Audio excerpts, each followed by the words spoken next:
बर्बाद है गुलिस्तां के लिए एक ही उनको काफी है तो अभी घर घर বাংলাদেশের স্বরাষ্ট্রমন্ত্রী সালাউদ্দিন আহমদ সংসদ ও অন্যান্য জনসম্মুখে অপচেষ্টায় লিপ্ত ইউটিউবার ও কন্টেন্ট ক্রিয়েটরদের বিরুদ্ধে কথা বলেছেন।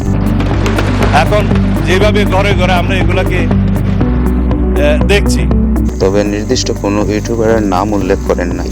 দেশে বিদেশে আমি নাম নেব না, অনেক ইউটিউবার এটা সেটা আছে মানে স্পিকার।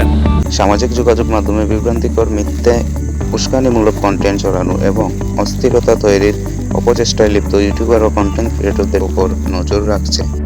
মনে হয় যেন পৃথিবীর একমাত্র বাক স্বাধীনতা তাদের আছে আর আমরা এখানে সব নিরপজন। কাউন্টার করলে বলে যাবে যে এটা বলেছে আরো। ভারতীয় কিছু গণমাধ্যম ও ইউটিউব চ্যানেল যেমন পাবলিক বাংলা বাংলাদেশের বিরুদ্ধে ভুয়া খবর প্রচার করে বলে অভিযোগ উঠেছিল, যা নিয়ে সরকার ব্যবস্থা নেওয়ার কথা বলেছিল। স্পিকার কেউ চ্যাম্পিয়ন হতো, দেশে বিদেশে অনেকেই আছে, নাম বলবো না। তিনি জানিয়েছেন যে জাতীয় নিরাপত্তা ও শৃঙ্খলা রক্ষায় সরকার ইউটিউব ও অন্যান্য সামাজিক যোগাযোগ মাধ্যমগুলোর উপর নজর রাখছে। গালি গালাজের প্রতিযোগিতায় যদি মানে স্পিকার কেউ চ্যাম্পিয়ন হতো, দেশে বিদেশে অনেকেই আছে, নাম বলবো না।